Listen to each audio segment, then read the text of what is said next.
ساکنان چندین روستای ناحیه کوهستانی مسجو میگویند نزدیک یک ماه است که بدون علاقه موبیلی مانده از جهان بیرون کنده شدند. با گفته ساکنان آنها برای گفتگوی تلفنی با نزدیکان مجبورند بیشتر از 7 کیلومتر راه خطرناک کوهستان را طی کرده برای گفتگو به دیگر منطقه روند.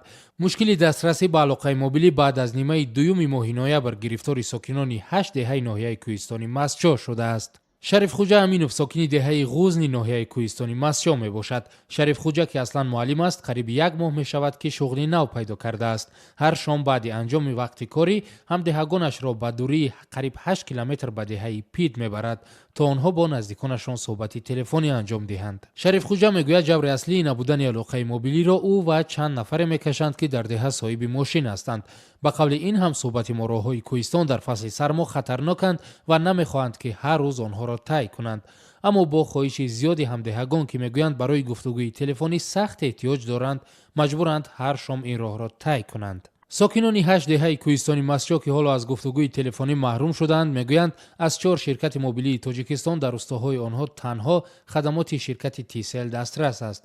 با گفته ساکنان آنها به جز از شرکت تیسل امکان انتخاب خدمات دیگر شرکت ها را ندارند چون دیگر شرکت ها تنها با آن شرط راضی به نصب آنتن شدند که اگر ساکنان این دهه حداقل 500 سیم کارت آنها را خریداری کنند. مسئولین شرکت تیسل یگانه شرکت خدمات رسان علاقه موبیلی در اکثر روستاهای ناحیه کوهستانی مسجو مشکل را تصدیق میکند. هم صحبت ما از این ناحیه میگوید اگر موج دیگر شرکت های موبیلی دسترس می بود آنها در حال از کار ماندن موجگیرهای یک شرکت از خدمات شرکت دیگر استفاده می بردند و در حال جدا از عالم قرار نمی گرفتند.